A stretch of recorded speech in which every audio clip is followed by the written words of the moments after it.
Differentiated service delivery for adolescents. Adolescence is a time of vibrancy, exploration, and self-discovery. It is also a time of rapid physical, psychological, and emotional development that affects how adolescents think about themselves and their world, which is often changing. Adolescents are diverse and come from different walks of life. Their needs are different from children and adults and are continually evolving. They have dreams and hopes for the future and are moving towards independence. Hello, I'm Namusoke and I'm 17 years old. I live with my mother and my younger sister in a small house in Katwe, a busy part of Kampala. My mother works in the city center and she's away most of the day. I have to look after my sister and then go to school. I try to go every day, but there's always work to do at home, so I don't always manage to go. My favorite subject is science. I love learning about the universe and I dream to become a famous astronomer one day. Changes during adolescence can greatly influence the way adolescents view their health and interact with related services, not just affecting their health in adolescence, but throughout their lives. Adolescents living with HIV face extra challenges. Accessing and remaining engaged in care, taking meds every day, managing disclosure, coping with stigma, and thinking about the future can be a lot to handle, especially without support. When I was 16, I met Michael and we started dating. Oh, we fell in love so quickly. We were happy. I felt lucky to have found love. After some time, Michael asked if we could start having sex. I wasn't sure if I was ready, but I also couldn't afford to lose him, so I agreed. We often use condoms, but not every time. I was very afraid to get pregnant. Michael told me that you can't get pregnant immediately after menstruation. But it happened anyway.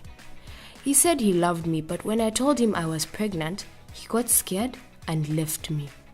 I was too afraid to ask anyone, so I decided to go alone to my first appointment at the antenatal clinic. I took an HIV test there and I was told that I was HIV positive. I was in total shock.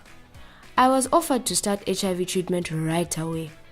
I felt really lost and I had no time to think. I was so worried about what this would mean for my baby.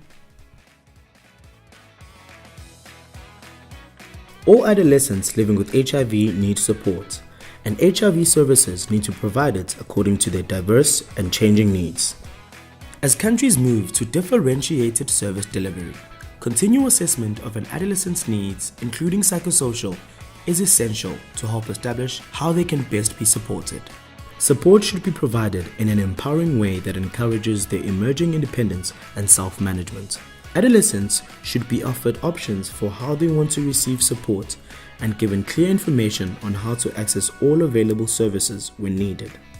Service delivery platforms beyond the health facility, such as community and peer interventions, are crucial to facilitate early identification of challenges, rapid proactive follow-up, and to activate additional support.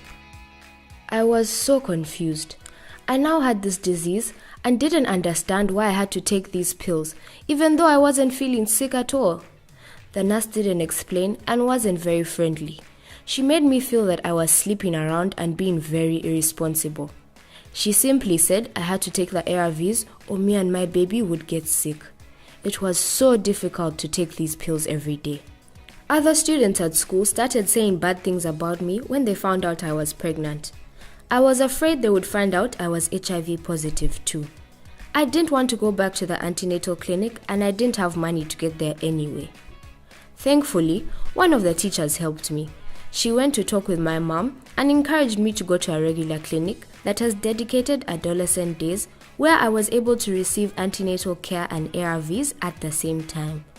There I also met other pregnant girls, and I was invited to join parenting preparation classes that were being run by a community organization. Now I'm feeling a bit stronger and more confident that ARVs will keep me well and help make sure my baby is born HIV negative.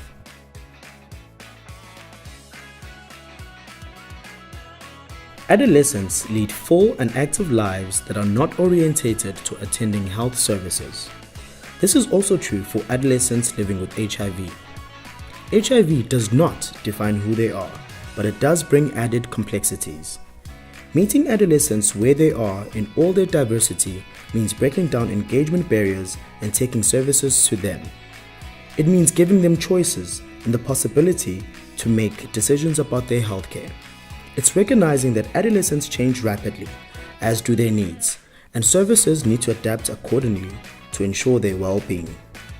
Differentiated service delivery is an opportunity to make sure that all adolescents living with HIV get support and services that take into account their preferences and needs. In order for differentiated service delivery to be successful for adolescents, investments in community and peer support interventions are required, and strong links between the facility and community need to be prioritized.